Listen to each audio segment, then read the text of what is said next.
Selamat sore Tribuners, Anda sedang menyaksikan live update Tribunnews bersama saya Firda Ananda.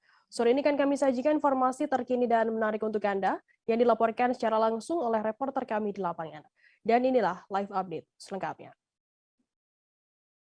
Kita ke berita pertama, Saudara Presiden Joko Widodo berkunjung ke Kampung Ulas Hutaraja, Desa Lumban Suhi-Suhi, Kecamatan Pangururan, Kabupaten Samosir pada Rabu 2 Februari hari ini. Pada kedatangan Presiden Joko Widodo pada tahun 2019 lalu, ternyata ada janji yang ia sampaikan bagi masyarakat Hutaraja. Menurut Kades Kampung Ulas Hutaraja, Raja Simarmata, janji tersebut tampak dalam aneka bangunan dengan tujuan kawasan tersebut menjadi destinasi wisata Tenun Ulos. Informasi lebih lengkapnya akan disampaikan oleh rekan jurnalis kami dari Tribun Medan. Ada Maurits di sana. Halo, Maurits.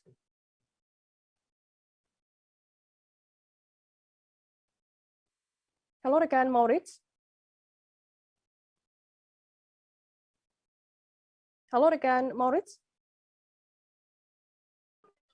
Selamat sore, rekan Firda. Maurits, bisa Anda informasikan rencana perjalanan dari Presiden Joko Widodo di kawasan tersebut dan apa saja yang ia lakukan di sana? Terima kasih. Yang pertama, dia berangkat dari Bandara Silangit, Kecamatan Kabupaten Taput ya. Lalu bergerak ke Kabupaten Toba dengan meresmikan Balike Bebas dan juga disambangi juga para masyarakat. Halo, rekan Maurits. Ya, sambangi juga setelah dari Bandara Silangit dia langsung menuju jalan Balike Bebas, lalu ke daerah Porsia, lalu berangkat ke Pelabuhan Ajibata dan Kabupaten Simalungun. Nah, setelah dari sana dia berangkat juga ke Samosir untuk menempuh dua kegiatan. Yang pertama itu di Huta Sialagan sebagai desa sejarah sekaligus desa wisata, dan juga yang kedua di Desa Kampung Ulos Hutaraja yang sudah pernah dikunjungi oleh Presiden Jokowi pada tahun 2019 silam. Nah, dalam perjalanan ini beberapa kali Pak Jokowi juga menjajal perjalanan dengan sepeda motor. Dia ketika dia melihat perkembangan pembangunan PUPR khususnya infrastruktur. Dan pada saat ini direncanakan kira-kira 1 jam kemudian dia akan tiba di Kampung Ulos Hutaraja, Desa Lubas Wisnu Turuan, Kecamatan Panguruan, Kabupaten Samosir. Demikian, Firda. Maurits, terkait Kampung Ulos di sana, apa saja yang dibangun guna meningkatkan pengembangan pariwisata di Kabupaten Samosir sendiri? Setelah kunjungan Presiden tahun 2019, Presiden Jokowi juga menjadikan bahwa ini menjadi destinasi wisata dengan aneka pembangunan. Yang pertama, bisa kita lihat bahwa rumah di sini yang dulunya belum rumah adat Batak secara sempurna dibangun oleh pemerintah, oleh Dinas PUPR. Lalu lantai kampung ini juga diganti dengan bebatuan serta semua atap yang digunakan dalam rumah Batak ini dari pohon ulin atau pohon terbaik lah di kawasan Danau Toba ini. Selain itu juga ada toilet berskala internasional, ruang ibu menyusui, dan juga ruang untuk difabel. Dan saat ini juga menurut Kades Kampung Ulos ini, Raja Simarmata mengatakan bahwa pihaknya juga melakukan event-event bernuansa budaya dan seni. Misalnya ada acara 1 hari bertenun, lalu juga fashion show yang dilakukan baru 2 kali dalam beberapa tahun terakhir ini setelah kunjungan Presiden Jokowi tahun 2019. Baik, Maurits, kemudian apa yang disiapkan oleh warga di sana terkait untuk menyambut kedatangan dari Presiden Joko Widodo ini? Nah, terlihat mulai tadi pagi dan semalam juga pihak TNI dan pengamanan juga sudah berada di sini untuk mensterilkan kawasan ini. Ada ring 1 dan juga demikian tadi disampaikan oleh pihak Pas Pampres bahwa masyarakat juga yang berada di kawasan ini yang dikenal sebagai penenun sudah mulai beraktivitas bertenun seperti biasa. Dan ini juga sudah mereka lakukan ketika Menteri Menaker Ida Fauziah juga datang beberapa waktu yang lalu. Artinya keseharian mereka sebagai penenun ulos mereka lakukan seperti biasanya. Dan di samping pengamanan yang super ketat, para pengrajin ulos juga sudah bertenun mulai dari pagi hingga saat ini sambil menyambut kedatangan Pak Jokowi. Di sisi lain juga sanitarian juga sedang mereka gladi bersih sekarang untuk menyambut kehadiran Pak Jokowi di pukul 17 direncanakan sesuai dengan rundown yang telah kita terima. Baik, terima kasih rekan jurnalis dari Tribun Medan, Maurits atas laporan Anda. Dan tadi Tribuners Maurits juga sudah menghimpun keterangan dari Kades Kampung Ulos, Sutaraja, Raja Simarmata. Berikut liputannya untuk Anda. Pak Jokowi kemarin itu dia akan memberi perhatian kepada Kampung Ulos ini, dan sekarang udah kita bisa lihat bentuk perhatian Bapak Presiden, dan ini akan sangat bermanfaat buat masyarakat. Nah, misi Pak Kades nih ke depannya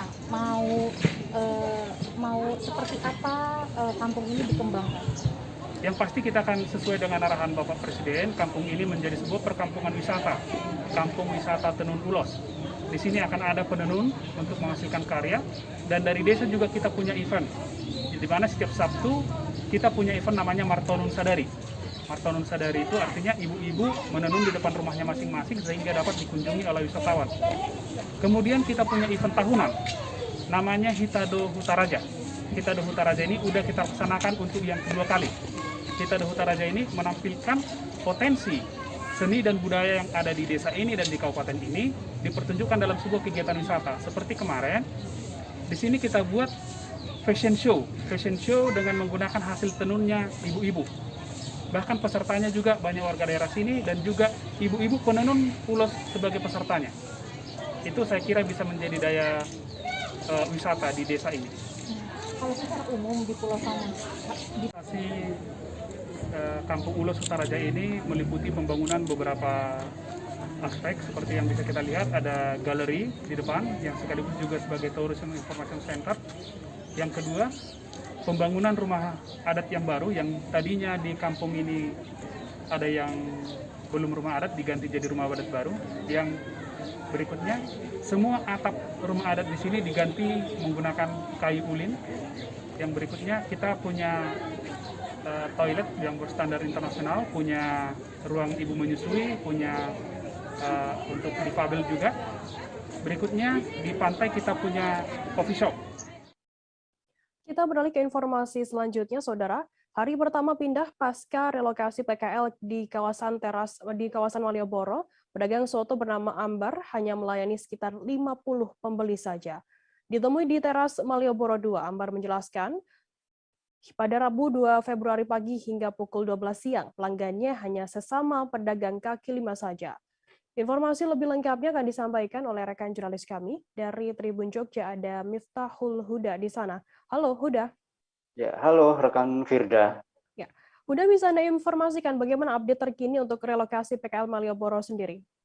Baik, berbeda dari hari pertama kemarin ya, rekan Firda, bahwa saat ini memasuki hari kedua untuk proses relokasi PKL Malioboro ke teras Malioboro 2. Nah, di sana tadi pagi kita jumpai bahwa memang sudah ada beberapa barang-barang PKL yang sudah mulai dipindahkan dan cukup banyak ya, antara lain mereka yang berjualan pakaian, aksesoris, dan juga kuliner. Demikian, Firda. Apakah sudah ada begitu terkait pengunjung yang masuk ke teras Malioboro sendiri, terutama ke lapak-lapak kuliner? Baik, memang sejauh ini belum ada pengunjung satupun ya dari wisatawan maupun warga sekitar Yogyakarta, karena memang saat ini sampai dengan tanggal 8 nanti memang fokus dari para PKL untuk menata lapak-lapaknya ya, terutama mereka yang pedagang kuliner, karena mereka membutuhkan lahan yang cukup luas begitu, karena untuk dijadikan tempat makan para pengunjung. Dan sejauh ini mereka hanya melayani antar sesama pedagang kaki lima yang mulai bersiap-siap dari pagi tadi hingga siang hari ini. Firda. Udah di teras Malioboro 2 sendiri sudah ada berapa lapak yang sudah mulai buka?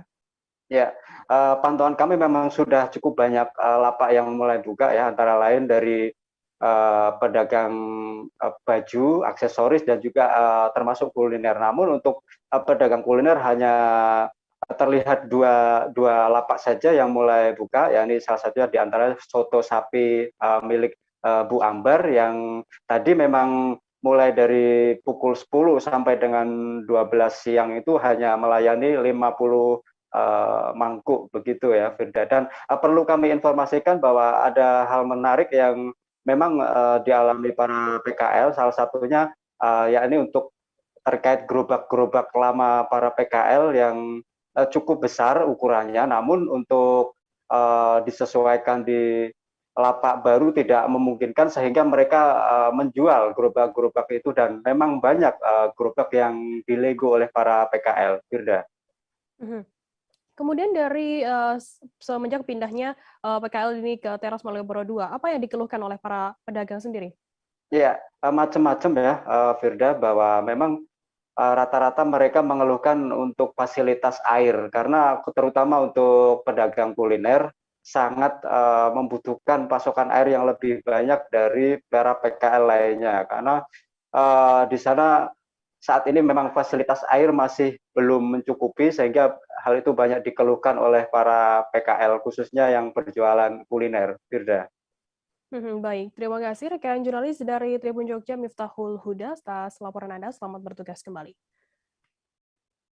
Kita beralih ke informasi selanjutnya, Saudara.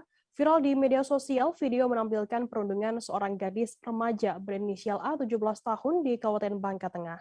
Pelaku diketahui berinisial R, 16 tahun warga Jebus, Bangka Barat. Video berdurasi 29 detik tersebut mempertontonkan seorang perempuan yang mengenakan baju berwarna hijau dengan rambut diikat ke belakang serta celana training panjang motif hitam biru hanya bisa terduduk lesu saat dikepung oleh 4 orang. Informasi lebih lengkapnya akan disampaikan oleh rekan jurnalis kami dari Bangka Pos. Ada Cepi Marlianto di sana. Halo Cepi. Halo rekan Zeta. Cepi, bisa Anda informasikan bagaimana kronologi kasus perundungan tersebut terjadi? Ya baik, memang sejak Sabtu 29 Januari 2022 kemarin, sebuah video memang sempat viral di kalangan masyarakat, terutama di media sosial, khususnya masyarakat Bangka Belitung, di mana dalam video yang berdurasi 29 detik tersebut menunjukkan atau mempertontonkan sejumlah pelajar ataupun anak baru gede atau ABG perempuan khususnya yang melakukan perundungan terhadap seorang korban yang masih duduk di bangku sekolah menengah kejuruan negeri yang ada di Kota Pangkal Pinang. Di mana dalam video yang beredar tersebut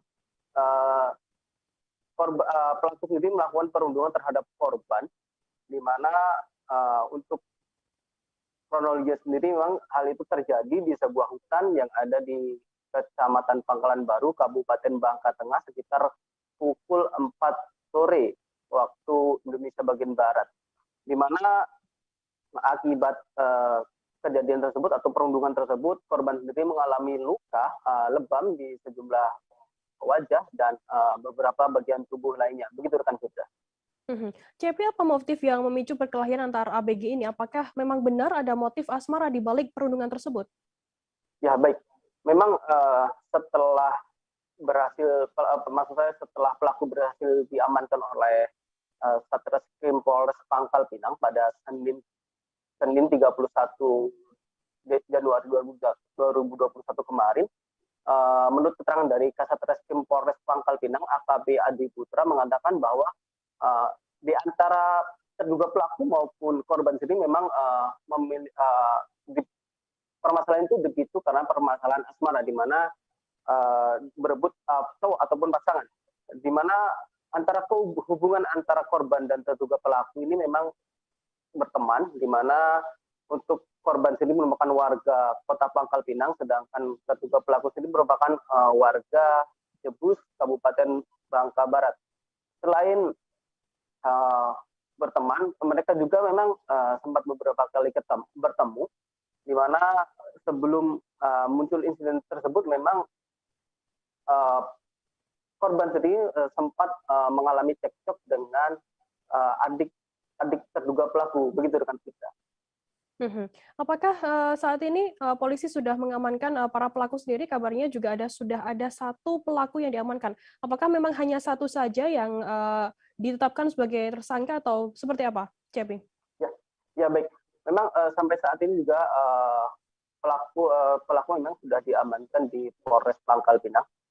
pada Senin kemarin setidaknya ada 3 orang yang diamankan oleh Satreskrim Polres Pangkal Pinang, di mana satu di antara merupakan terduga pelaku, kemudian 2 orang lainnya merupakan pemilik handphone dan perekam video tersebut. Di mana untuk ketiganya saat ini memang sudah diamankan di Mapolres Pangkal Pinang. Ketiganya juga sampai saat ini juga masih menjalani pemeriksaan intensif, di mana seperti diketahui antara korban maupun pelaku sendiri merupakan anak yang masih di bawah umur. Oleh karena itu untuk menindaklanjuti hal tersebut, pihak kepolisian sendiri masih terus berkoordinasi dengan stakeholder terkait, di mana untuk menangani kasus kekerasan pada anak sendiri memang dibutuhkan beberapa dari instansi terkait untuk menentukan langkah hukum yang akan ditentukan selanjutnya. Seperti katanya memang untuk kedua masih merupakan anak di bawah umur dan masih dalam berstatus satu di antaranya masih dalam status pelajar. Begitu rekan kita. Baik, terima kasih rekan jurnalis dari Bangka Pos, Cepi Marlianto atas laporan Anda. Dan tadi Tribuners, Cepi juga sudah menghimpun keterangan dari AKP Adi Putra, Kasat Reskrim Polres Pangkal Pinang. Berikut liputannya untuk Anda. Video yang viral, ada perkelahian antar remaja, anak-anak di bawah umur di suatu hutan, divideokan berkelahi. Yang viral saat ini di media sosial, khususnya Bangka Belitung, itu betul di wilayah hukum Polres Pangkal Pinang setelah kita melakukan penyelidikan. Kejadiannya di suatu tempat yang ada di wilayah Kecamatan Pangkalan Baru, Kabupaten Bangka Tengah, yang mana masih masuk wilayah hukum Polres Pangkal Pinang. Untuk sementara motifnya masalah cowok, tapi masih kami telusuri dalam saat ini, masih dalam pemeriksaan unit PPA kami. Dia berteman, mereka ini berteman, memang pelaku ini tidak sekolah lagi, merupakan warga Kabupaten Bangka Barat. Sebanyak 14 siswa SMPN 2 Semarapura Kelungkung terkonfirmasi positif COVID-19. Suasana di SMPN 2 Semarapura, Kabupaten Kelungkung, Bali tampak lengang pada Rabu 2 Februari hari ini. Pihak sekolah terpaksa harus menghentikan sementara aktivitas pembelajaran tatap muka setelah adanya 14 siswa yang terkonfirmasi positif COVID-19. Informasi lebih lengkapnya akan disampaikan oleh rekan jurnalis kami dari Tribun Bali, ada Eka Mita Suputra di sana. Halo Eka. Ya, Firda. Ya, Eka, bisa Anda informasikan bagaimana kronologi dihentikan sementara PTM di SMPN 2 Semarapura Kelungkung ini? Ya, jadi terima kasih. Baru saja ada update informasi untuk siswa yang terkonfirmasi positif COVID-19 di SMP 2 Semarapura berjumlah 12 orang. Jadi awalnya beberapa waktu lalu ada seorang siswa di kelas 9F yang terkonfirmasi positif COVID-19 dari klaster keluarga. Kebetulan dari Sabtu lalu ia sekolah dan sempat kontak erat dengan teman satu kelasnya. Sehingga setelah dilakukan tracing, ditemukan hasil bahwa total ada 12 siswa yang juga terkonfirmasi COVID-19 di SMP Negeri 2 Semarapura, dan menyebabkan pihak sekolah beserta dengan Satgas COVID-19 di Kelungkung mengambil keputusan untuk menghentikan sementara aktivitas pembelajaran tatap muka di sekolah tersebut. Berarti bukan 14 begitu ya, ada 12 siswa SMPN 2 Semarapura Kelungkung yang terkonfirmasi positif COVID-19. Kemudian berapa lama nantinya PTM di SMPN 2 Semarapura akan dihentikan sementara? Nah, jadi untuk aktivitas PTM ini akan dihentikan sementara dan rencananya akan kembali dilakukan PTM pada hari Senin datang, dan akan dilakukan swab test kedua untuk memastikan para siswa sudah negatif COVID-19. Sementara itu, informasi juga baru masuk bahwa di sekolah lainnya di SMP Negeri 3 Dawan di Kelungkung juga mulai besok untuk pembelajaran tatap muka dihentikan sementara karena ada 10 siswanya yang terkonfirmasi COVID-19. Jadi untuk sekolah ini penutupan PTM kemungkinan lebih panjang atau sampai tanggal 12 Februari mendatang, mengingat di SMP Negeri 3 Dawan ini siswa yang terkonfirmasi COVID-19 tersebar di beberapa kelas. Sementara jika di SMP 2 Negeri Semarapura ini, siswa yang terkonfirmasi COVID-19 terfokus pada satu kelas. Demikian, Firda. Oke, kemudian bagaimana nantinya upaya dari Satgas COVID-19 sendiri untuk menanggulangi, mengantisipasi penyebaran COVID-19 di lingkungan sekolah yang ada di Kelungkung, Bali? Jadi memang sejak awal Satgas COVID-19 sudah melakukan antisipasi, termasuk melakukan tracking jika ada keluarga dari siswa yang terkonfirmasi COVID-19. Selain dengan menutup sementara aktivitas PTM, aktivitas seperti disinfeksi ke sekolah, termasuk melakukan himbauan atau penegasan kepada para kepala sekolah untuk lebih mengetatkan kembali protokol kesehatan di sekolah. Dan jangan sampai penyebaran COVID-19 klaster sekolah ini kian menyebar di Kelungkung. Demikian, Firda. Baik, terima kasih rekan jurnalis dari Tribun Bali, Eka Mita Suputra atas laporan Anda. Dan tadi Tribuners, Eka juga sudah menghimpun keterangan dari Kepala Dinas Pendidikan, Pemuda dan Olahraga Kelungkung Bali, I Ketut Suyana. Berikut liputannya untuk Anda. Satuan pendidikan bisa dihentikan PTM. Sampai kapan, Pak? Sampai hari Sabtu, Senin kita kembali lagi. Senin kembali lagi. Satu rombel di 9F. Bagaimana Pak diketahui 14 positif itu? Ya kan di tracing di tanggal 31 kita dibantu oleh Puskesmas 2, Kelungkung 2 di Selat. Kita dibantu untuk tracing dan testingnya itu sorenya muncul. Ya. 13 yang dulunya 1 tambah 13 jadi 14. Jadi 14. Kemarin kami dengan BPBD, Kalak, Satgas COVID-19 dan Dinkes berkesimpulan untuk sementara waktu dihentikan PTM sampai hari Senin. Tadi proses belajarnya? Daring.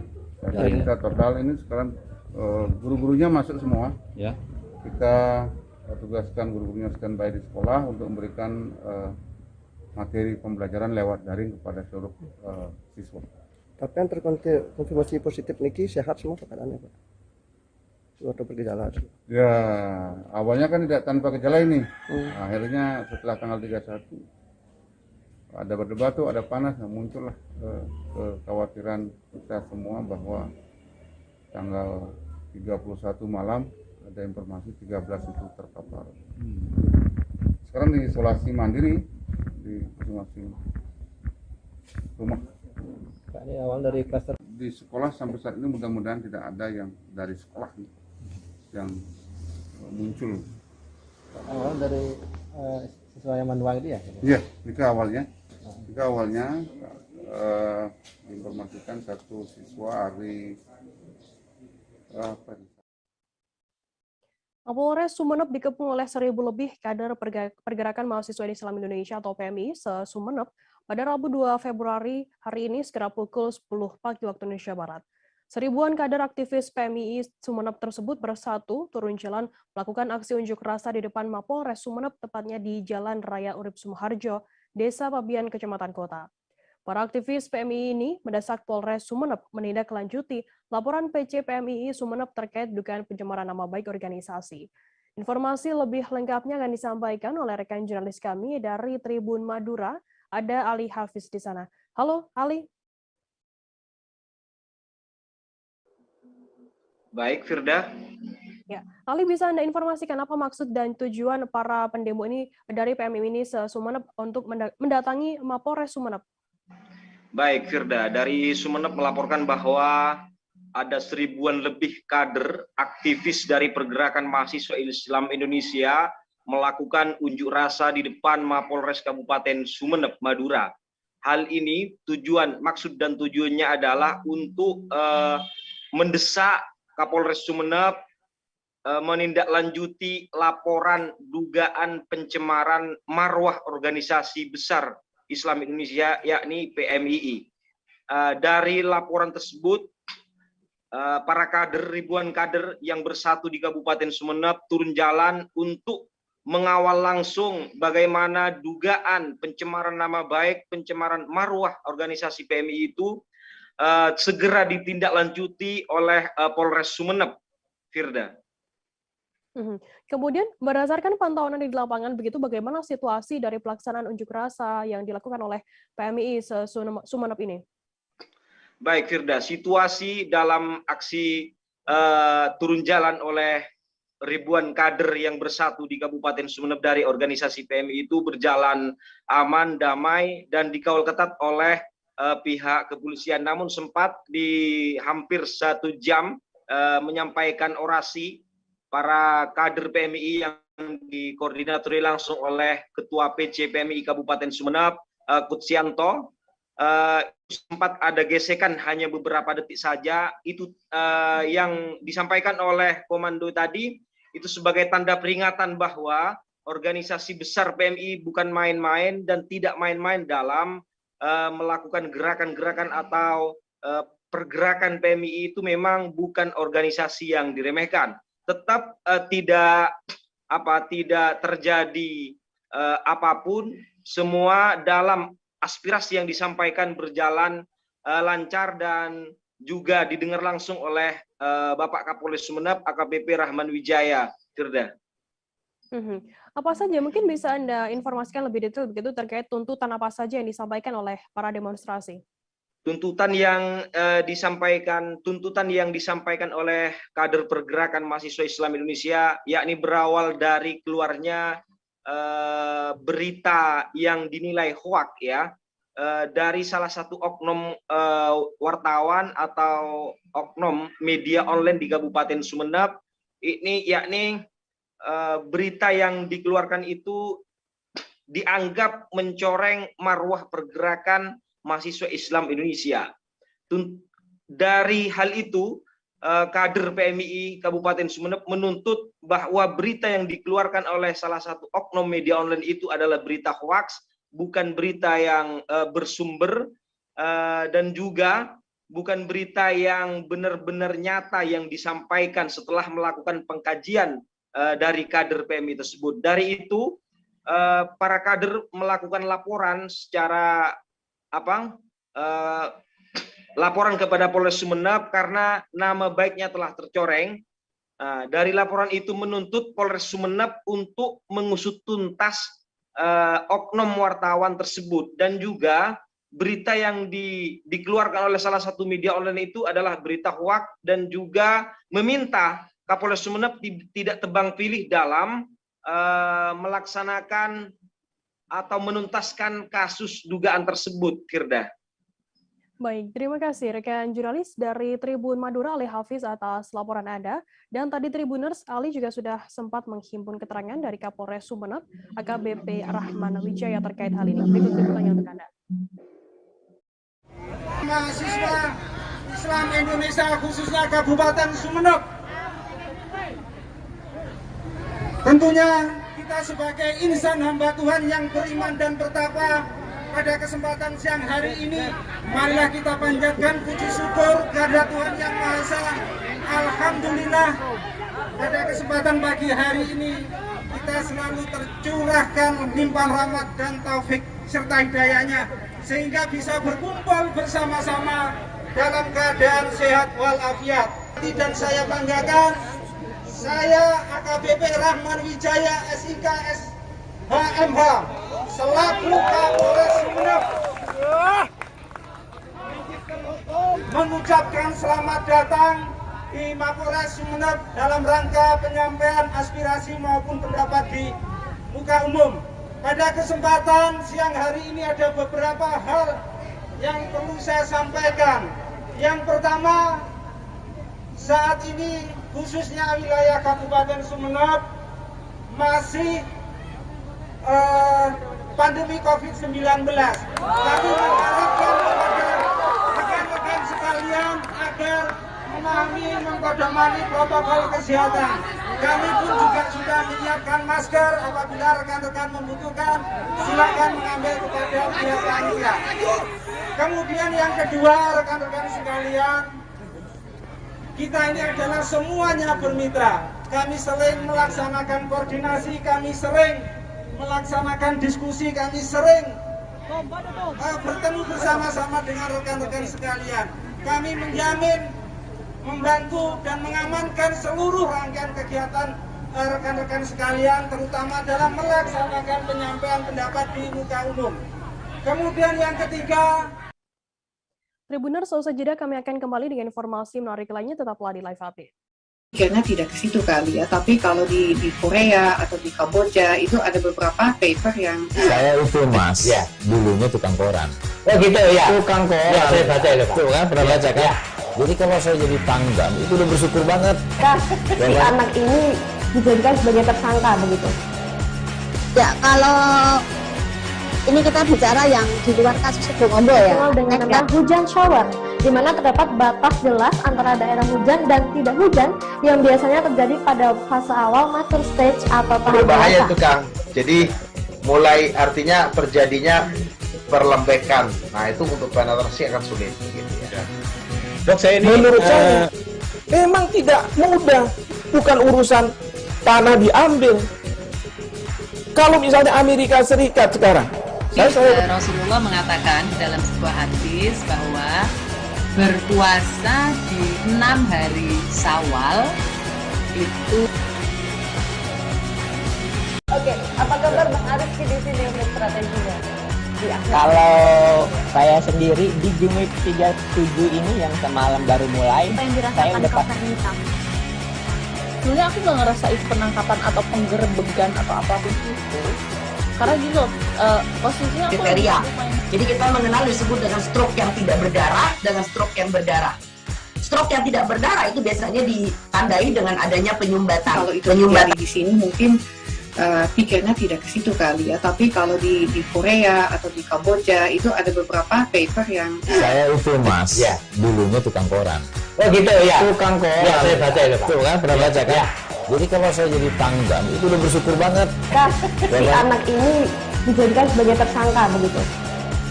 Ya kalau ini kita bicara yang di luar kasus Sebongombo ya. Dengan nama hujan shower, di mana terdapat batas jelas antara daerah hujan dan tidak hujan yang biasanya terjadi pada fase awal master stage atau tahap berbahaya dewasa. itu Kang.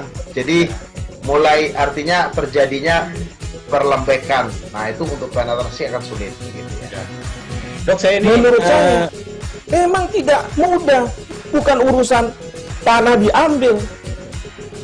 Kalau misalnya Amerika Serikat sekarang, Rasulullah mengatakan dalam sebuah hadis bahwa berpuasa di 6 hari Syawal itu. Oke, apa kabar Bang Arifki di sini untuk strateginya? Kalau saya sendiri di Jumit 37 ini yang semalam baru mulai, saya udah Sebenarnya aku nggak ngerasain penangkapan atau penggerbegan atau apapun itu, karena gitu posisinya aku kriteria. Jadi kita mengenal disebut dengan stroke yang tidak berdarah dengan stroke yang berdarah.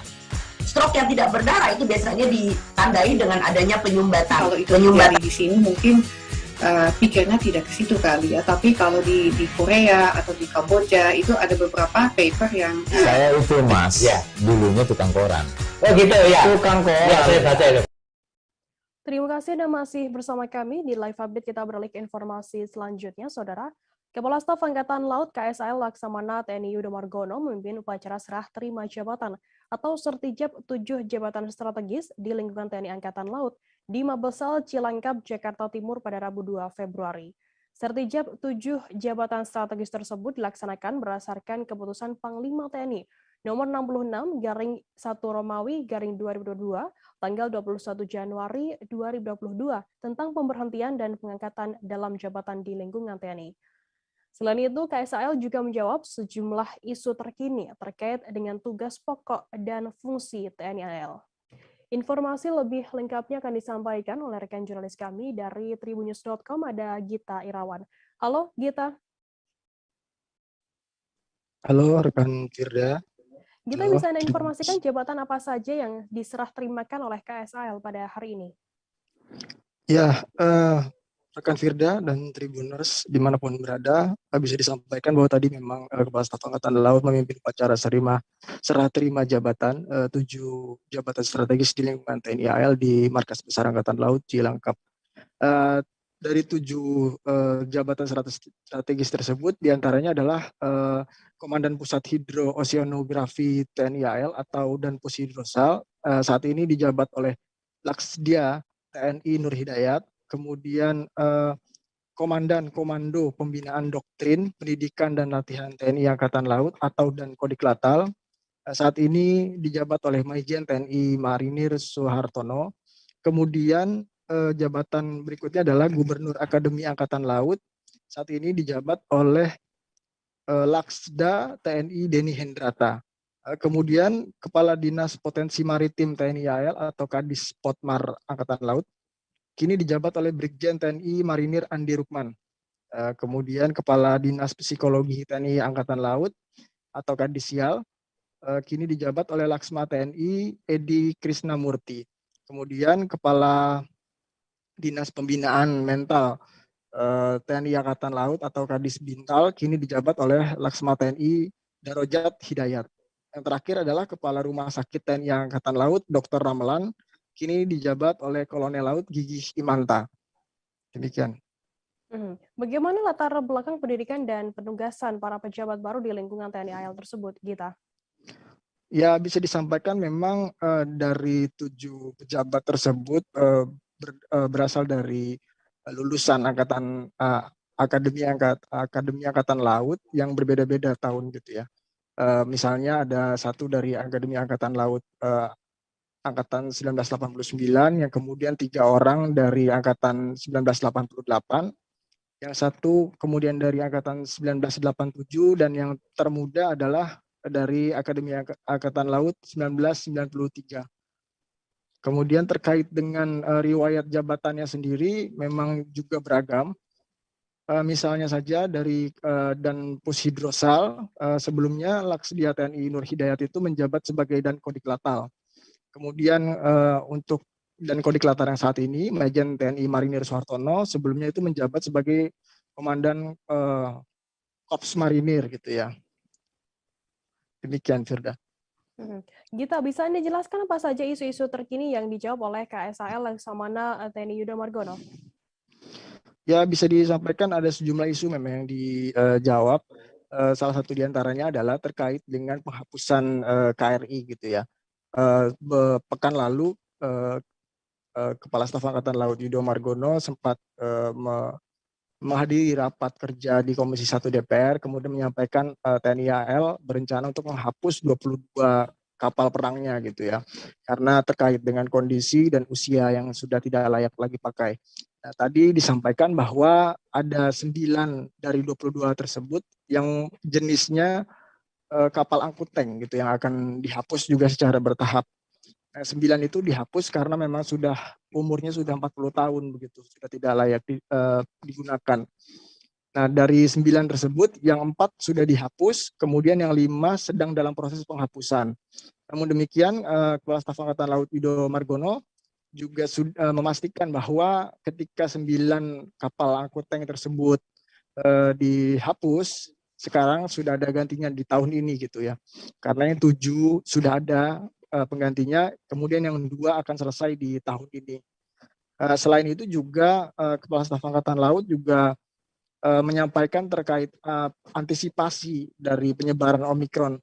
Kepala Staf Angkatan Laut Yudo Margono mengatakan bahwa pihaknya kini sudah melakukan langkah antisipasi, diantaranya dengan membuat tempat-tempat isolasi mandiri, kemudian menyiapkan kapal rumah sakit. Selain itu juga merekrut tenaga kesehatan. Selain itu juga menyiapkan oksigen mobile gitu ya. Yang 2 diantaranya ada di darat dan yang 2 lainnya itu di kapal. Sekian, Firda. Baik, terima kasih rekan jurnalis dari tribunnews.com Gita Irawan atas laporan Anda. Selamat bertugas kembali. Dan tadi Tribuners kita juga sudah menghimpun keterangan dari Kepala Staf Angkatan Laut Laksamana TNI Yudo Margono. Berikut liputannya untuk Anda. Baik, selamat pagi rekan-rekan media. Baru saja tadi kita laksanakan upacara serah terima jabatan dan Pushidrosal, kemudian dan Kodiklatal dan juga Gubernur AL. Dan tadi sebelumnya juga sudah kita serah terimakan jabatan para kepala dinas Psikologi Angkatan Laut yang sekarang menjadi Pusial di bawah Mabes TNI, dan juga Kadis Potmar, Kadis Bintalal, dan juga Kepala Rumah Sakit Dr. Ramelan di Surabaya. Ini berdasarkan Kep Panglima TNI dan tentunya ini adalah untuk penyegaran dan juga untuk kaderisasi. Jadi tidak ada hal-hal yang krusial. Ini adalah serah terima rutin yang dilaksanakan untuk giliran penugasan. Ya saya kira hanya itu, mungkin perlu ditanyakan. Izin Pak. Izin Pak. Pak Kasal izin Pak. Gantian. Iya, jadi Komando Armada RI besok akan kita laksanakan upacara pelantikan di mana Kep Panglima TNI sudah terbit, sehingga harus kita laksanakan untuk pengangkatan Panglima Komando Armada RI yang nantinya akan membawai Koarmada 1, Koarmada 2 maupun Koarmada 3, di mana dalam bidang operasional nanti di bawah Panglima TNI, namun dalam bidang pembinaan di bawah Kepala Staf Angkatan Laut. Jadi hampir sama fungsinya dengan Koarmada R1, Komando Armada 1, 2, 3. Namun karena ini Komando Armada RI, sehingga dia membawa operasionalnya Komando Armada 1, 2, 3. Ya, sementara kantornya masih di Jakarta, nanti di sebelahnya Koarmada RI, Komando Armada 1 yang dulu pernah jadi kantor Pokep. Pengadilan Negeri Jakarta Selatan kembali menggelar sidang lanjutan perkara dugaan pembunuhan di luar hukum alias unlawful killing yang menewaskan 6 anggota ex-Laskar Front Pembela Islam atau FPI pada Rabu 2 Februari hari ini. Adapun dalam sidang hari ini, Ketua Humas PN Jakarta Selatan Haruno beragendakan mendengar keterangan 2 terdakwa yang merupakan anggota kepolisian yakni Bribtu Fikri Ramadan dan Ibda M. Yusmin Ohorela. Informasi lebih lengkapnya akan disampaikan oleh rekan jurnalis kami dari tribunnews.com, ada Rizky Sandi Saputra. Halo Rizky. Halo Firda dan juga Tribuners, selamat sore sebelumnya. Rizky, bisa Anda informasikan bagaimana pelaksanaan pada sidang pada hari ini? Ya, jadi Firda dan juga Tribuners bisa disampaikan bahwa pada hari ini, Rabu 2 Februari 2022, Pengadilan Negeri Jakarta Selatan kembali menggelar sidang lanjutan atas perkara pembunuhan di luar hukum atau unlawful killing yang menewaskan salah satu FPI terhadap 2 terdakwa kepolisian dari Polda Metro Jaya yakni Bribtu Fikri Ramadan dan juga Ibda M. Yusmin Ohorela. Adapun agenda sidang pada hari ini yakni mendengarkan keterangan dari kedua terdakwa tersebut, di mana sejatinya persidangan ini digelar pada Selasa pekan lalu atau 25 Januari 2022. Hanya saja pada sidang tersebut Ketua Majelis Hakim PN Jakarta Selatan urung hadir gitu karena ada pelantikan atau pelatihan yang tidak bisa ditinggal. Tadi sidang berjalan dengan pemeriksaan secara bergantian, yakni Bribtu Fikri Ramadan diperiksa terlebih dahulu dan kedua baru Ibda M. Yusmin Ohorela. Begitu Firda. Rizky, bagaimana penjelasan terdakwa dari Bribtu Fikri Ramadan dalam persidangan kali ini? Ya, jadi tadi Bribtu Fikri Ramadan yang diduga merupakan pelaku yang melesatkan tembakan saat kejadian baku tembak di dalam mobil anggota kepolisian saat ingin menuju Polda Metro Jaya, mengatakan kalau dalam aksinya tersebut dirinya tidak mengetahui secara pasti siapa yang melesatkan tembakan tersebut sehingga akhirnya menewaskan 2 anggota kepolisian anggota ex-Laskar FPI maksud saya. Dirinya mengatakan saat itu telah terjadi perebutan senjata api begitu saat di dalam mobil, dan yang dia ketahui hanya di dalam senjata api yang dikuasainya itu terdapat 10 peluru begitu yang sudah memang sudah dikokang dan sudah ready untuk dilesatkan. Alhasil kata dia pada saat perebutan tembakan itu pelatuk dari senjata api yang dipegang ini tidak tahu siapa yang melesatkannya karena saat itu sedang terjadi aksi perebutan oleh anggota ex-Laskar FPI yang memang diakuinya tidak diborgol saat ingin menuju ke Polda Metro Jaya, begitu Firda. Kabarnya dalam persidangan hari ini kondisinya sempat memanas begitu saat pemeriksaan Ibda Yusmin Ohorela sendiri. Bisa Anda informasikan lebih lengkap terkait hal ini, Rizky? Ya, jadi tadi di dalam persidangan juga Jaksa Erna begitu sempat memanas begitu karena dirinya merasa kurang puas dengan penjelasan dari Ibda Yusmin Ohorela yakni terdakwa kedua yang diperiksa pada hari ini. Erna mencecar dari pengakuan dari M Yusmin karena dirinya merasa pengakuan dari Yusmin ini tidak masuk akal terkait dengan proses penghentian mobil di dalam ruas jalan tol saat terjadi di TKP 4. Di TKP 4 ini yakni proses dari kendaraan polisi hendak menuju ke Polda Metro Jaya untuk membawa 4 anggota ex-Laskar FPI yang yang belum tewas begitu untuk dimintai keterangannya. Tadi Jaksa Erna menyatakan kalau pihaknya tidak sepakat dengan pernyataan dari M Yusmin karena dinilai tidak sesuai dengan BAP. Begitu Firda. Alhasil tadi majelis hakim menenangkan dan melerai keduanya untuk kembali kepada persidangan yang humanis begitu Firda. Rizky, untuk sidang selanjutnya nanti akan beragendakan apa? Ya, jadi Firda dan juga Tribuners dengan usainya pemeriksaan saksi, maksud saya pemeriksaan terdakwa pada hari ini, dengan begitu berarti persidangan pekan depan akan beragendakan tuntutan. Hanya saja tadi jaksa penuntut umum menyatakan tidak siap kalau waktu yang diberikan hanya 1 pekan. Alhasil tadi jaksa meminta kepada majelis hakim untuk mengagendakannya pada 2 pekan ke depan, yakni pada 15 Februari 2022 hari Selasa dengan agenda pembacaan tuntutan terhadap terdakwa dari para jaksa penuntut umum. Begitu Firda. Baik, terima kasih rekan jurnalis dari tribunnews.com Rizky Sandi Saputra atas laporan Anda. Selamat bertugas kembali. Kita beralih ke informasi selanjutnya, Saudara. BPBD Kota Bukit Tinggi mencatat sebanyak 376 warga terpaksa harus mengungsi akibat banjir. Kalaksa BPBD Kota Bukit Tinggi Ibentaro Samudra mengatakan ratusan mengungsi tersebut berasal dari 96 kepala keluarga rumah di 3 kelurahan. Selain merendam rumah warga, banjir juga merendam sejumlah fasilitas umum yang ada di sana. Informasi lebih lengkapnya akan disampaikan oleh rekan jurnalis kami dari Tribun Padang, ada Fuadi Zikri. Halo Fuadi. Ya, halo Frida. Zikri, bisa Anda informasikan bagaimana kondisi terkini pasca banjir yang melanda Bukit Tinggi? Ya, halo Tribuners. Dapat kita sampaikan bahwa situasi sekarang pasca banjir yang terjadi pada sore hari kemarin hingga malam hari tadi, untuk kondisi sudah mulai kondusif, air sudah mulai surut dan warga sudah mulai kembali ke rumah masing-masing. Bahkan warga bersama BPBD dan Dinas Pemadam Kebakaran setempat membersihkan rumah dan jalan-jalan yang terdapat sisa-sisa banjir. Demikian, Frida. Apakah apa yang menjadi sebenarnya penyebab utama dari banjir tersebut? Baik, berdasarkan informasi dari warga dan juga dari BPBD setempat, bahwasanya hujan telah mengguyur beberapa daerah di Bukit Tinggi sejak Selasa sore hingga malamnya.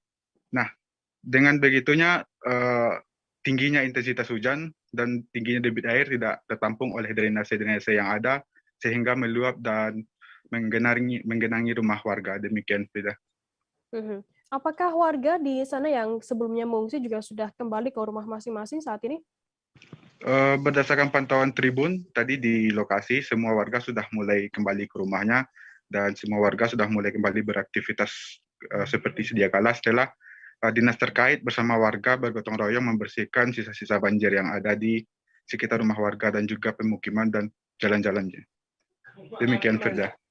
Terima kasih rekan jurnalis dari Tribun Padang, Fuadi Zikri, atas laporan Anda. Dan tadi Tribuners, Zikri juga sudah menghimpun keterangan dari Kalaksa BPBD Kota Bukit Tinggi, Ibentaro Samudra. Berikut liputannya untuk Anda. Jadi kondisinya tadi malam itu memang hujan yang intensitasnya cukup tinggi itu dimulai dari pukul 15.00 jam 3 sore. Dan memang hampir seluruh wilayah Kota Tinggi itu diguyur hujan. Kemudian jam 15.45 kita diinformasikan oleh para masyarakat maupun relawan ada beberapa titik yang sudah digenangi air. Saya langsung beritakan personil BPBD Pusat untuk langsung ke lapangan mengecek kebenaran tersebut. Dan memang ternyata air yang begitu deras hujan, kemudian aliran drainase kita itu sudah pada meluap, sehingga ada beberapa ruas kawasan yang digenangi air, mulai dari Jurugu, kemudian Jembes, dan sampai ke Bulai Anak Air, ya. Sehingga sorenya saya koordinasi dengan tim Satgas Gabungan dari TNI, Tagana, dari Dinas Sosial, kemudian juga dari PNI, BPD sendiri, dan masyarakat dan relawan lainnya.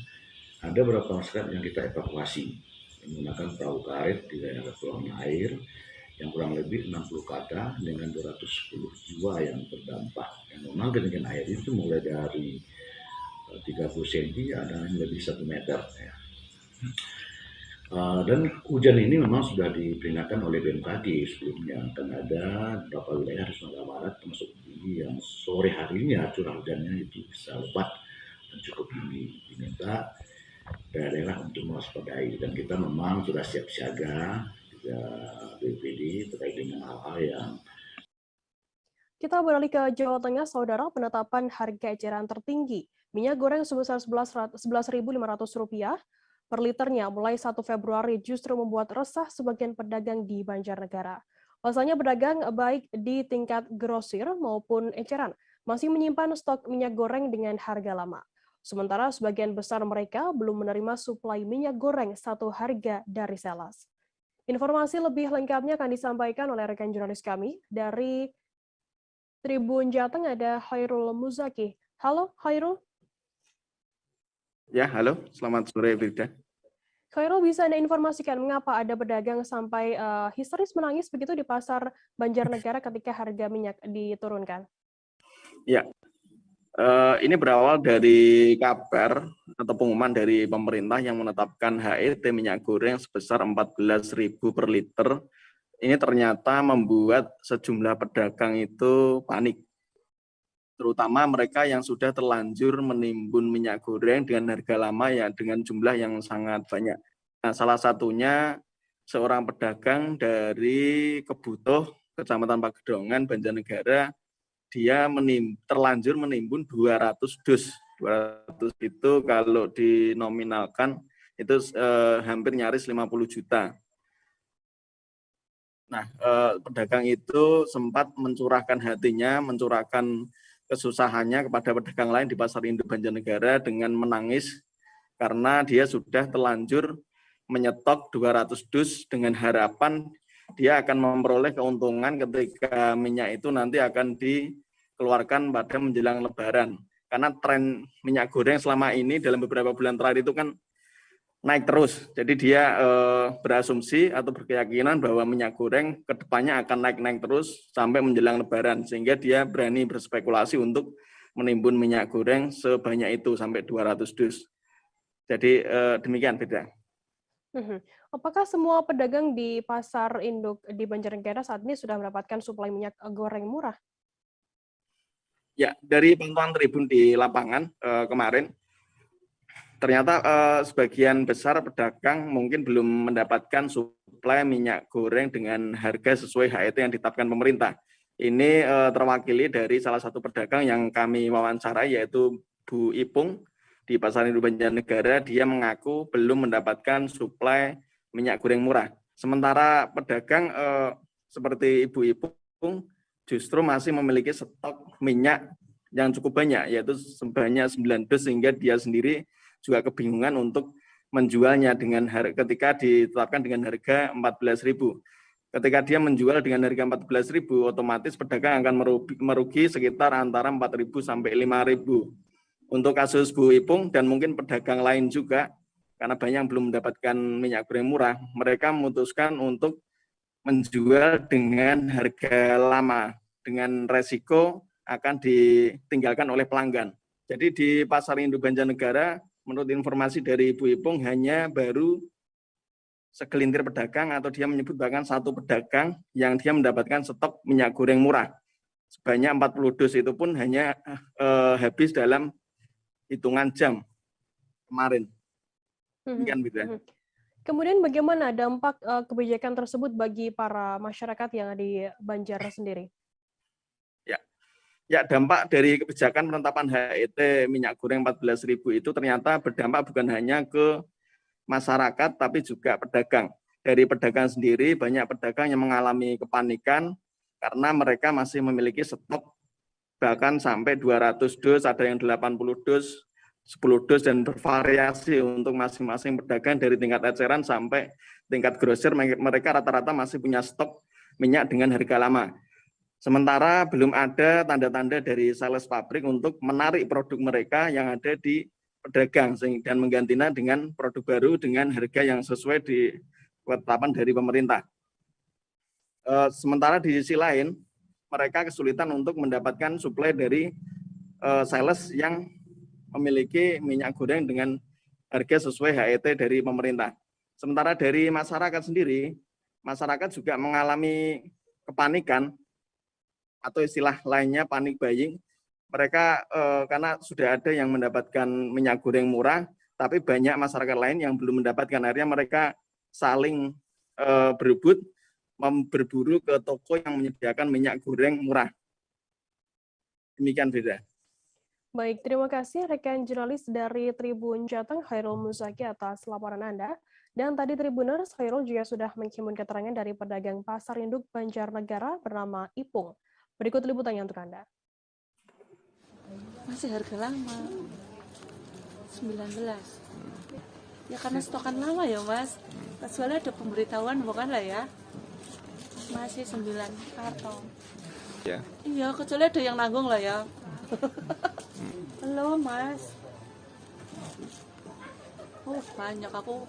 Banyak banget teman-temannya aku sing pada rugi. Itu ya, ada yang 200, ada yang masih 80 dus, ada yang 50 karton gitu. Hari ini belum, baru 1 orang. Itu baik jam 6 udah habis. Masih terkait harga minyak goreng, Saudara, harga minyak goreng curah di Kota Padang masih tinggi per Selasa 1 Februari. Padahal harga eceran tertinggi atau HET sudah ditetapkan pada per Selasa 1 Februari bahwa harga minyak goreng curah yakni Rp11.500 per liter. Minyak goreng kemasan biasa Rp13.500 per liter dan minyak goreng kemasan premium harganya Rp14.000 per liternya. Informasi lebih lengkapnya akan disampaikan oleh rekan jurnalis kami dari Tribun Padang, ada Rahmat Panji. Halo Panji. Halo rekan Firda. Ya, Panji bisa diinformasikan berapa harga minyak goreng curah di Kota Padang saat ini? Kemarin waktu pantauan saya di lapangan, khususnya itu di Pasar Raya Padang, harga minyak goreng curah masih di harga Rp18.500 hingga Rp19.000 per kilogramnya. Jadi belum sesuai dengan anjuran atau harga HET yang sudah berlaku di Indonesia. Seperti itu rekan Firda. Apa alasan para pedagang di sana masih menjual minyak goreng curah dengan harga demikian? Untuk alasan mungkin banyak pedagang yang masih menggunakan stok lama. Terlebih ada juga pedagang yang bilang bahwa kemarin karena masih hari libur nasional, hari libur Imlek itu kemarin, jadi belum ada distributor yang menjual dengan harga baru. Dan kemarin juga banyak distributor yang tutup sehingga banyak pedagang yang belum mendapatkan harga minyak goreng dengan harga baru. Bahkan di Kota Padang masih ada, khususnya di Pasar Raya Padang itu masih ada pedagang yang menjual minyak goreng kemasan dengan harga Rp21.000 per liter, karena belum kebagian stok dengan harga yang sesuai dengan HET itu. Seperti itu rekan Firda. Panji, bagaimana kemudian tanggapan dari Dinas Perdagangan Kota Padang sendiri terkait harga minyak goreng curah yang cukup tinggi di sana? Sewaktu dikonfirmasi kepada Kepala Dinas Perdagangan, Pak Andri Algamar, itu Pak Andri bilang jika memang ada ditemukan di kawasan Pasar Raya Padang harga minyak tidak sesuai dengan HET tersebut, itu bisa dilaporkan pada hotline yang disediakan oleh Dinas Perdagangan Kota Padang. Nah, itu bisa langsung melapor ke sana jika harga minyak goreng curah tidak di 11.500, jika harga minyak goreng kemasan biasa tidak di harga 13.500, dan juga minyak goreng kemasan premium tidak di harga 14.000, itu bisa melapor ke hotline Dinas Perdagangan Kota Padang. Seperti itu rekan Firda. Baik, terima kasih rekan jurnalis dari Tribun Padang Rahmat Panji atas laporan Anda. Selamat bertugas kembali. Tribuners, kita akan jeda sejenak, tetaplah di live update. Oke, apa kabar Bang Ariski di sini untuk strateginya? Kalau saya sendiri di Jumip 37 ini yang semalam baru mulai, saya udah pas. Sebenarnya aku nggak ngerasain penangkapan atau penggerebegan atau apapun itu. Karena gini loh, posisinya aku kriteria. Jadi kita mengenal disebut dengan stroke yang tidak berdarah dengan stroke yang berdarah. Stroke yang tidak berdarah itu biasanya ditandai dengan adanya penyumbatan. Kalau itu terjadi di sini mungkin pikirnya tidak ke situ kali ya. Tapi kalau di Korea atau di Kamboja itu ada beberapa paper yang saya itu Mas, ya dulunya tukang koran. Oh gitu ya. Tukang koran. Ya saya baca itu Pak. Tuh kan pernah baca kan? Ya. Jadi kalau saya jadi Pangdam itu udah bersyukur banget. Si anak ini dijadikan sebagai tersangka begitu. Ya kalau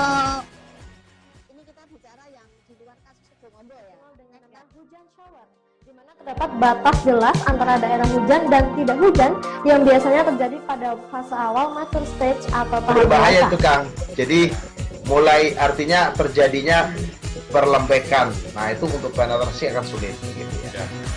Dok saya ini menurut saya memang tidak mudah. Bukan urusan tanah diambil. Kalau misalnya Amerika Serikat sekarang, Rasulullah mengatakan dalam sebuah hadis bahwa berpuasa di 6 hari Syawal itu. Oke, apa kabar Bang Ariski di sini untuk strateginya? Kalau saya sendiri di Jumip 37 ini yang semalam baru mulai, saya udah pas. Sebenarnya aku nggak ngerasain penangkapan atau penggerebegan atau apapun itu. Karena gini loh, posisinya aku kriteria. Jadi kita mengenal disebut dengan stroke yang tidak berdarah dengan stroke yang berdarah. Stroke yang tidak berdarah itu biasanya ditandai dengan adanya penyumbatan. Kalau itu terjadi di sini mungkin pikirnya tidak ke situ kali ya. Tapi kalau di Korea atau di Kamboja itu ada beberapa paper yang saya itu Mas, ya dulunya tukang koran. Oh gitu ya. Tukang koran. Ya saya baca itu Pak. Tuh kan pernah baca kan? Ya. Jadi kalau saya jadi Pangdam itu udah bersyukur banget. Si anak ini dijadikan sebagai tersangka begitu. ya kalau ini kita bicara yang di luar kasus Sebongombo ya. Dengan nama hujan shower, di mana terdapat batas jelas antara daerah hujan dan tidak hujan yang biasanya terjadi pada fase awal mature stage atau tahap berbahaya itu Kang. Jadi mulai artinya terjadinya perlembekan. Nah itu untuk penetrasi akan sulit. Gitu ya. Dok saya ini menurut saya memang tidak mudah. Bukan urusan tanah diambil. Kalau misalnya Amerika Serikat sekarang, Rasulullah mengatakan dalam sebuah hadis bahwa berpuasa di 6 hari Syawal itu. Oke, apa kabar Bang Ariski di sini untuk strateginya? Kalau saya sendiri di Jumip 37 ini yang semalam baru mulai, saya udah pas. Sebenarnya aku nggak ngerasain penangkapan atau penggerebegan atau apapun itu. Karena gini loh, posisinya aku kriteria. Jadi kita mengenal disebut dengan stroke yang tidak berdarah dengan stroke yang berdarah. Stroke yang tidak berdarah itu biasanya ditandai dengan adanya penyumbatan. Kalau itu terjadi di sini mungkin pikirnya tidak ke situ kali ya. Tapi kalau di Korea atau di Kamboja itu ada beberapa paper yang saya itu Mas, ya dulunya tukang koran. Oh gitu ya. Tukang koran. Ya saya baca itu Pak. Tuh kan pernah baca kan? Ya. Jadi kalau saya jadi Pangdam itu udah bersyukur banget. Si anak ini dijadikan sebagai tersangka begitu. Ya kalau ini kita bicara yang di luar kasus Sebongombo ya. Dengan nama hujan shower, di mana terdapat batas jelas antara daerah hujan dan tidak hujan yang biasanya terjadi pada fase awal mature stage atau tahap berbahaya itu Kang. Terima kasih Anda masih bersama kami di live update. Kita beralih ke informasi selanjutnya, Saudara. Wakil Ketua DPRD DKI Jakarta Muhammad Taufik menyerahkan sepenuhnya keputusan soal pembelajaran tatap muka atau PTM kepada Gubernur Anies Baswedan. Hal ini diungkapkan Taufik menanggapi desakan Presiden Joko Widodo yang meminta kepala daerah segera mengevaluasi pelaksanaan PTM seiring meningkatnya kasus COVID-19. Informasi lebih lengkapnya akan disampaikan oleh rekan jurnalis kami dari Tribun Jakarta, ada Dionysius Arya. Halo Dion. Iya, halo Firda. Ya, Dion, bagaimana tanggapan dari DPRD DKI Jakarta sendiri soal sikap santai Anies saat didesak oleh Jokowi? Ya, Firda. Jadi Wakil Ketua DPRD DKI Jakarta Muhammad Taufik ini memang menyerahkan kebijakan soal PTM ini sepenuhnya kepada Pemprov DKI, sebab Pemprov DKI dinilai lebih mengetahui soal kondisi penyebaran COVID-19 di DKI Jakarta, khususnya di lingkungan sekolah. Oleh karena itu, DPRD DKI Jakarta tidak ingin mengintervensi soal kebijakan yang diambil Pemprov DKI. Begitu, Firda. Apakah ada anggota Dewan yang juga mendesak Anies untuk mengevaluasi PTM di sana? Ya, Firda. Jadi pernyataan Anies yang meminta masyarakat tenang dan tidak panik, ini justru diamini oleh hampir seluruh anggota DPRD DKI Jakarta. Salah satunya politisi PDIP Gilbert Simanjuntak. Anggota Komisi B DPRD DKI Jakarta ini menyebut kebijakan yang diambil harus berpedoman pada data aktual. Terlebih kasus kematian yang belakangan terjadi meningkat ini terjadi pada pasien yang memiliki komorbid atau penyakit bawaan, bukan siswa di sekolah. Demikian, Firda. Dion, bisa Anda jelaskan bagaimana untuk sikap dari Pemprov DKI Jakarta sendiri terkait adanya hal ini? Firda, jadi Gubernur DKI Jakarta Anies Baswedan baru saja mengatakan bahwa pihaknya sudah mengajukan usul kepada pemerintah pusat untuk menunda pelaksanaan PTM selama 1 bulan ke depan. Usul ini disampaikan kepada Koordinator PPKM Jawa Bali, Luhut Binsar Panjaitan. Pemprov DKI hingga kini masih menunggu keputusan dari Luhut apakah usulan itu diterima atau tidak. Bila diterima, maka seluruh sekolah di DKI akan kembali melaksanakan pembelajaran jarak jauh atau PJJ selama sebulan ke depan. Begitu, Firda. Baik, terima kasih rekan jurnalis dari Tribun Jakarta Dionysius Arya atas laporan Anda. Dan tadi Tribuners, Dion juga sudah menghimpun keterangan dari Wakil Ketua DPRD DKI Jakarta Muhammad Taufik. Berikut liputannya untuk Anda. Evaluasi saya kira pasti. Kalau dari DPRD sendiri apa nggak ada dorongan kepada Pemprov Pak untuk menghentikan PTM sementara dulu atau bagaimana Pak? Ya, paling penting kalau saya bilang yang paham itu mestinya Pemprov. Karena datanya ada di tangan dia kan. Siapa yang mana yang terpapar, apakah ada sekolahan, apakah ada anak murid yang terpapar, guru yang terpapar, apa gimana gitu ya. Jadi saya kira iya. Dan kalau ada sekolahan yang terpapar muridnya atau gurunya ya memang harus dievaluasi sekolahannya, bukan kebijakan seluruh sekolah. Nah, jadi menurut saya per lokal-lokal aja. Nah, terus kan Pak Anies kan sempat bilang Pak terkait dengan rujukan tadi Pak dari pemerintah pusat, Pak Anies bilang jangan panik gitu. Bapak setuju nggak atas pernyataan itu Pak? Iya, memang nggak boleh panik. Dan kalau kita mau lihat ya bahwa ini yang rumah sakit yang banyak terisi itu rumah sakit swasta. Coba cek di rumah sakit daerah, agak sepi. Kenapa rumah sakit swasta? Artinya orang yang mampu dia nggak mau isolasi mandiri di rumah, dia maunya di rumah sakit. Ini nggak boleh panik.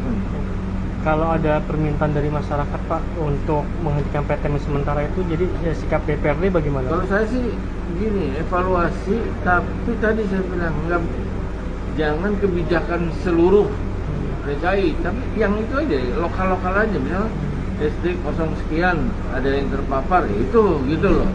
Kalau enggak ya janganlah, sekarang kan saya kira udah mulai bagus ya. Satreskrim Polres Tuban telah menetapkan Irwit 22 tahun sebagai reseller investasi bodong di Kabupaten Tuban pada Sabtu 29 Januari lalu. Perempuan asal Kelurahan Sendang Harjo, Kecamatan Tuban itu telah menipu sekitar 60 korban atau member dengan kerugian mencapai miliaran rupiah.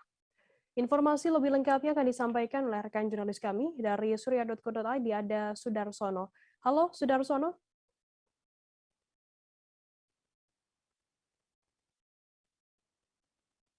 Halo Sudarsono.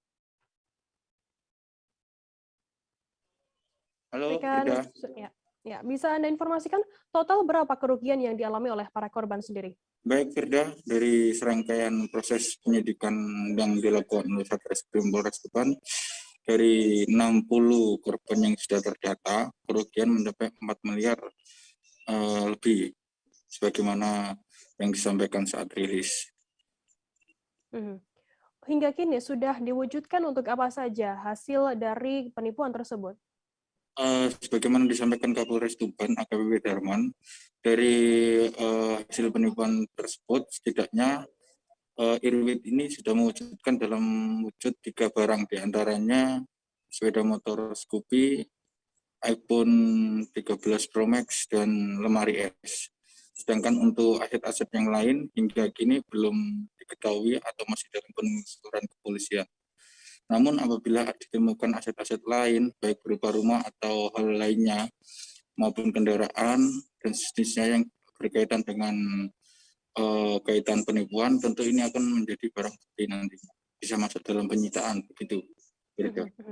Sudarsono, bisa Anda informasikan bagaimana awal mula terkuaknya kasus yang menjerat investasi bodong yang menjerat Irwit ini? Baik, awal mula kasus ini terungkap adalah para member yang sudah mulai curiga atas tawaran investasi yang dilakukan Irwit, di mana ia menjanjikan keuntungan hingga 50% ya dari setiap termin. Rata-rata ada yang 10 hari terminnya, jadi modal dikembalikan plus 50% dari profit. Namun saat ditanya ternyata itu tidak pernah ada. Bahkan Irwit sendiri mengaku pada korbannya uangnya digunakan untuk trading, namun ternyata itu adalah investasi bodong, tidak pernah digunakan untuk apa-apa. Dan sekedar diketahui, sebelumnya polisi juga menetapkan FZ, ini juga reseller investasi bodong yang ditetapkan tersangka pada Rabu 19/91 kemarin. Keduanya ini masih terkoneksi dengan jaringan atau investasi bodong pelaku di Lamongan, owner ya, yaitu Gilat yang sudah lebih dulu ditangkap. Begitu Firda.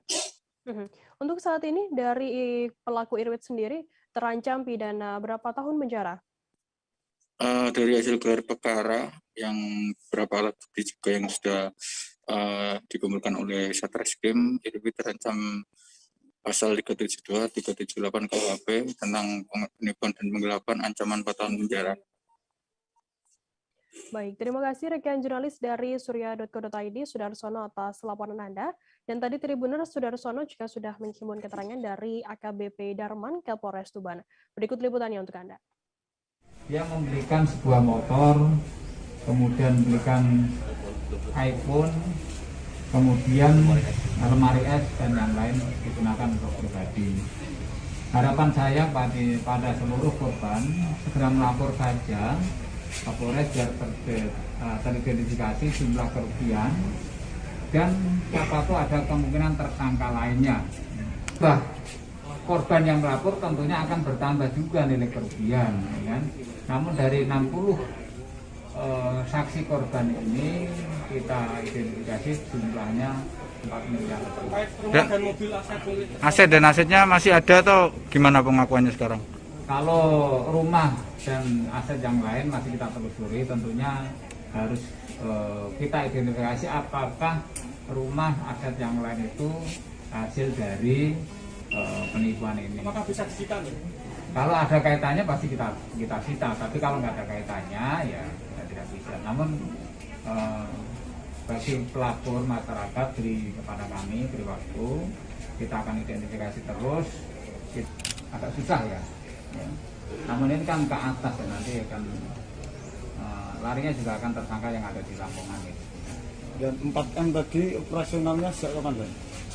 Kurang lebih dari pengakuan awal Januari ya, awal Januari. Namun ya. Lilin merah berkelap-kelip terang memberi kehangatan di kelenteng Kuantimio yang terletak di kawasan jantung perekonomian Pasar Induk, Pangkal Pinang. Lilin menjadi salah satu di antara benda yang tidak boleh ketinggalan saat perayaan Imlek. Biasanya lilin-lilin akan dinyalakan saat perayaan Imlek dan akan terus menyala hingga perayaan selesai. Informasi lebih lengkapnya akan disampaikan oleh rekan jurnalis kami dari Bangka Pos, ada Andini Dwi Hasanah. Halo Andini. Halo Firda. Ya. Andini, bisa Anda informasikan apa sebenarnya makna lilin merah saat perayaan Imlek ini? Oke, baik. Terima kasih Firda. Selamat sore Tribuners.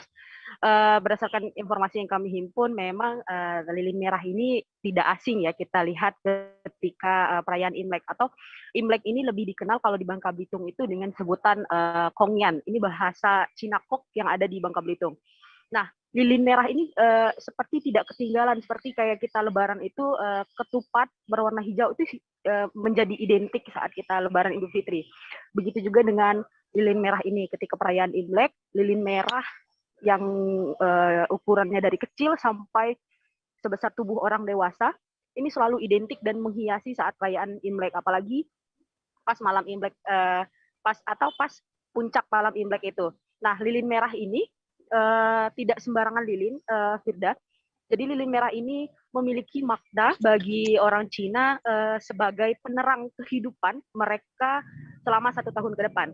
Dan lilin merah ini juga akan terus dinyalakan hingga 15 hari ke depan. Jadi perayaan Imlek itu 15 hari sampai dengan puncaknya tanggal 15 nanti itu atau yang disebut dengan Cap Gomeh. Nah, nanti lilin ini resmi dimatikan itu ketika hari ke-15. Lilin ini juga berwarna merah memang sebagai ciri khas Imlek atau ciri khas orang Cina, memang berwarna merah dengan makna warna merah itu berani dan menandakan merah yang suci dan selalu memberikan keberkahan bagi masyarakat Tionghoa yang ada di Bangka Belitung. Demikian dulu Firda. Andi, ini bisa Anda informasikan mungkin ada perbedaan dari lilin-lilin yang ada ukuran kecil hingga ukuran besar begitu? Oke, baik. Lilin-lilin ini sendiri memang seperti di Kelenteng Puante Diau itu memang merupakan sumbangan ya dari masyarakat sekitar. Jadi memang ada lilin yang ukuran kecil dan lilin yang ukuran besar. Karena dinyalakannya hingga 15 hari, tidak mungkin lilin ini dengan ukuran kecil. Jadi otomatis lilin ini memang sengaja didesain agak sedikit lebih besar karena penyalaan lilin ini selama 15 hari, Firda. Jadi memang ukuran yang ada di Kelenteng Puante Diau itu lilinnya juga besar-besar gitu maksud saya. Baik, terima kasih rekan jurnalis dari Bangka Pos, Andini Dwi Hasanah atas laporan Anda. Selamat bertugas kembali. Kita beralih ke informasi selanjutnya, Saudara. Tahun baru Imlek di 2022 yang jatuh pada Selasa 1 Februari tidak dirayakan begitu meriah di Kota Tarakan. Kegiatan open house hanya terbatas untuk keluarga dekat dan juga tidak dibuka untuk umum. Informasi lebih lengkapnya akan disampaikan oleh rekan jurnalis kami dari Tribun Kaltara. Ada Andi Pausia di sana. Halo, Andi.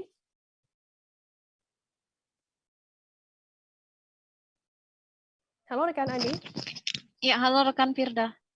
Andi, bisa Anda informasikan bagaimana pelaksanaan Hari Raya Imlek di tahun 2022 ini di Kota Tarakan? Ya, baik rekan Firda, selamat sore Tribuner. Saya Andi melaporkan dari Kota Tarakan, Provinsi Kalimantan Utara. Ya, saya laporkan memang berdasarkan pantauan Tribun Kaltara sejak selama sehari sebelum pelaksanaan Hari Raya Imlek hingga di hari H pelaksanaan Hari Raya Imlek sendiri di tahun ini memang sama dengan tahun-tahun sebelumnya selama masa pandemi, yakni tidak begitu meriah. Adapun pelaksanaannya di hari Imlek kemarin berjalan lancar, namun tidak seperti sebelum masa pandemi berlaku. Di Tarakan walaupun sudah masuk berstatus zona hijau dan juga sudah Ketua Majelis Tinggi Konghucu Tarakan, Koko Aidianto, memang sudah ada instruksi dari pusat untuk melaksanakan kegiatan open house secara terbatas hanya untuk keluarga. Dan juga jika di tahun-tahun sebelumnya ada kegiatan barongsai selama sebelum pandemi, setelah pandemi ini tidak ada kegiatan barongsai yang terpusat di satu tempat, karena memang dikatakan Koko AI sendiri jika diadakan kegiatan barongsai secara terpusat dikhawatirkan akan mengumpulkan massa yang bisa menyebabkan terjadinya potensi penularan. Kembali dilanjutkan Koko Aidianto sendiri, adapun makna Imlek di tahun ini memang yakni secara luas diartikan menyambut tahun kegembiraan, walaupun dalam kondisi pandemi harus tetap semangat menyambut dengan rasa gembira. Tahun ini juga di tahun 2020 ini ditandai dengan sio macan air. Dalam hal ini dikatakan Koko AI, macan ini dikenal dengan kekuatannya atau keberaniannya serta kemampuannya dalam melakukan sesuatu hal yang besar. Kemudian air diperlambangkan berdasarkan Feng Shui menjadi tahun perubahan, di mana memiliki arti situasi dapat berubah dengan cepat. Macan air ini secara umum melambangkan kekayaan, kelimpahan, kemudian kemakmuran, sehingga pada tahun macan air ini diharapkan adanya kelimpahan kebaikan dan kekuatan untuk berubah, terutama dalam segi kesehatan dan semangat menjalani hidup. Demikian rekan Firda. Kemudian, Andi, bagaimana penerapan protokol kesehatan berdasarkan pantauan Anda di rumah ibadah yang ada di Kota Tarakan? Iya, sehari menjelang perayaan hari H, perayaan Imlek, malamnya itu adalah puncak ibadah kebaktian yang dilaksanakan umat Konghucu tepatnya di Kelenteng Taupekong yang berlokasi di Jalan Teuku Umar di Kelurahan Pamusian, Kota Tarakan. Adapun memang dikatakan Koko AI sebagai Ketua Majelis Tinggi Konghucu Kota Tarakan, pihaknya membatasi hanya 50% jemaah yang dihadirkan dalam kegiatan ibadah puncak malam kemarin karena kondisi masih pandemi dan juga memang berdasarkan pantauan Tribun Kaltara sendiri tidak banyak orang tua yang datang dan hanya orang-orang muda bersama anak-anaknya yang datang melakukan ibadah sembahyang di Kelenteng Taupekong. Dikatakan Koko AI memang masih banyak warga dari total 600 warga Konghucu yang tercatat di Kota Tarakan, memang masih ada yang mengalami kekhawatiran, ketakutan adanya kembali penularan pandemi. Melihat juga di Jakarta terjadi kembali penambahan kasus, apalagi terbaru yakni kasus Omikron, sehingga banyak yang memilih beribadah di rumah masing-masing. Demikian rekan Firda. Baik, terima kasih rekan jurnalis dari Tribun Kaltara Andi Mausia atas laporan Anda. Dan tadi Tribuners, Andi juga sudah menghimpun keterangan dari Ketua Majelis Tinggi Konghucu Tarakan, Aidianto. Berikut liputannya untuk Anda. Tahun baru Imlek untuk menyambut besok tanggal 1. Karena hari ini untuk penentuan penanggalan Cina tanggal 1 inilah, dari hari ini sembahyang mulai jam 6 sampai mulai tadi pagi jam 12 sampai nanti jam 12 malam. Penanggalan Imlek Cina itu sudah masuk tanggal 1. Itulah sio macan air. Sio macan air tahun ini kok ya? Iya. Makna Imlek sendiri di tahun ini gimana? Makna Imlek ini ya, kalau di negara kayak di Cina itu kan bulan mulai bersemi lah istilahnya. Musim semi kok ya? Musim semi di sana. Kalau kita di sini ya menyambut kegembiraan lah. Tapi untuk tahun ini kita masih pandemi, kita sementara ya sederhana aja ya. Kalau terbatas lah, kita di sini juga kita batasi juga 50% saya batasi. Dari berapa sebelumnya? Kalau kita umat Tarakan ini ada 600, kurang lebih 600. Tapi untuk perayaannya ini ya kita batasi separuh aja. Yang datang ke Bokten ini juga tertentu, banyak orang tua yang nggak bisa hadir, kebanyakan anak muda masih takut sama pandemi ini. Apalagi suasana sekarang di Jakarta lagi ini kasus baru Omikron. Ya kita dapat instruksi dari Matakin Pusat Jakarta supaya Imlek tahun ini sederhanakan aja. Yang penting suasananya bisa berjalan dengan baik. Untuk open house sendiri Pak? Open house saya rasa tidak tahun ini. Tidak ada open house. Diimbau kok ya? Cuma kita mungkin ada keluarga aja. Sebab dari tahun 2020, 2001 sudah tidak ada. Sebanyak 15 orang manusia perahu asal Pulau Sempurna, Malaysia, diamankan petugas bersama aparat kecamatan setelah membangun perkemahan di Pulau Rabu-Rabu, Kecamatan Pulau Derawan. Camat Pulau Derawan Samsudin mengatakan dirinya mendapatkan informasi awal dari masyarakat yang melihat ada beberapa tenda yang terpasang di Pulau Rabu-Rabu. Informasi lebih lengkapnya akan disampaikan oleh rekan jurnalis kami dari Tribun Kaltim, ada Renata Andini. Halo Renata. Halo Firda. Ya, Renata, bisa Anda informasikan bagaimana kronologi masuknya manusia perahu di perairan Kabupaten Berau ini? Baik, terima kasih rekan Firda di studio. Ya, jadi kronologinya bermula saat adanya laporan masyarakat dari pihak Kecamatan Pulau Derawan yang melihat adanya aktivitas manusia di salah satu perairan dan Pulau Derawan, yaitu Pulau Rabu-Rabu. Dan perlu diketahui bahwa Pulau Rabu-Rabu sendiri sebelumnya memang tidak pernah berpenghuni. Sebab adanya laporan tersebut, dijelaskan Camat Pulau Derawan Samsudin, pihak pemerintah Kecamatan Pulau Derawan bersama dengan Polsek dan TNI Angkatan Laut setempat melakukan identifikasi kepada mereka dan dibawa ke perairan Tanjung Batu. Samsudin menjelaskan bahwa manusia perahu tersebut berjumlah sebanyak 15 orang yang terdiri dari 4 dewasa, 3 remaja, dan 8 anak-anak. Pihaknya kemarin telah melakukan pemeriksaan bersama pihak imigrasi Berau dan Dinas Sosial. Seperti itu, Firda. Dari mana manusia perahu ini berasal dan apa motif mereka masuk ke perairan Berau dan membangun tenda di sana? Baik, sesuai hasil dari Camat Pulau Derawan Samsudin, keterangan mereka asalnya berasal dari Pulau Sempurna, Malaysia. Tapi mereka juga tidak memiliki identitas Malaysia sehingga mereka tidak bisa dideportasi secara langsung. Mereka hanya masuk ke perairan Berau untuk mencari ikan dan dijual di sekitaran perairan Tanjung Batu. Khususnya untuk ikan yang jenis mahal, mereka mengakui menjualnya ke perairan Malaysia. Sejauh ini selama mereka melakukan transaksi jual beli, pihak manusia perahu sendiri menggunakan bahasa Bajau atau bahasa daerah setempat. Seperti itu, Firda. Lalu apa hasil dari identifikasi dan penanganan sementara dari pihak setempat? Berdasarkan hasil dari musyawarah pimpinan kecamatan, manusia perahu tersebut akan difasilitasi bahan bakar dan diantar ke perbatasan perairan Berau lantaran identitas mereka tidak menunjukkan hasil apapun. Seperti itu. Baik, terima kasih rekan jurnalis dari Tribun Kaltim, Renata Andini atas laporan Anda. Selamat bertugas kembali. Kita beralih ke informasi selanjutnya, Saudara. Pipa PDAM yang diperbaiki karena bocor mengakibatkan terhambatnya arus lalu lintas di Kota Rantau menuju Margasari.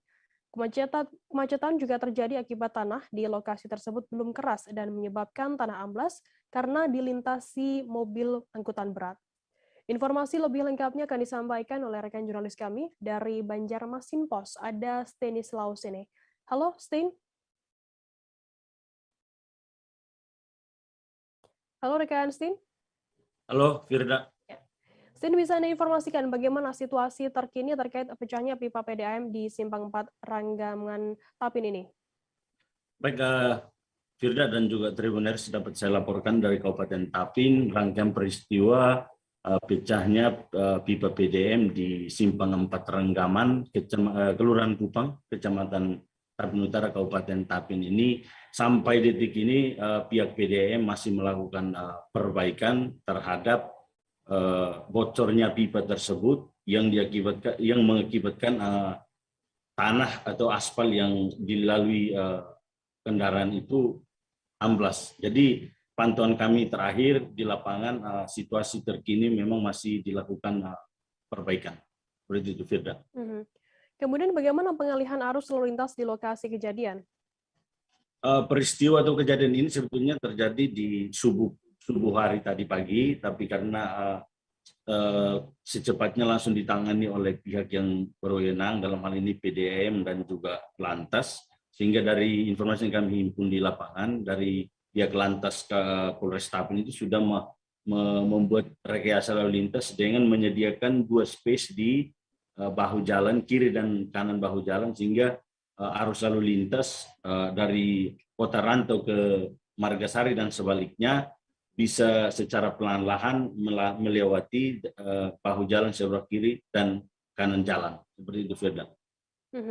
Sampai kapan nantinya proses perbaikan ini selesai dan arus lalu lintas bisa kembali seperti biasanya? Informasi kami terima dari Direktur PDAM Kabupaten Tapin menginformasikan kepada kami bahwa pengerjaan ini masih berlangsung dan sampai malam ini juga akan berusaha sekuat tenaga untuk diselesaikan, karena besok dipastikan pengerjaannya selesai dan juga arus lalu lintas masuk kota Rantau dan ke Margasari itu sudah kembali normal. Seperti itu. Baik, terima kasih rekan jurnalis dari Banjarmasin Post ini Sulawesi atas laporan Anda. Dan tadi Tribuners juga sudah menghimpun keterangan dari Direktur PDAM Tapin, Subhan Nahdi. Berikut liputannya untuk Anda.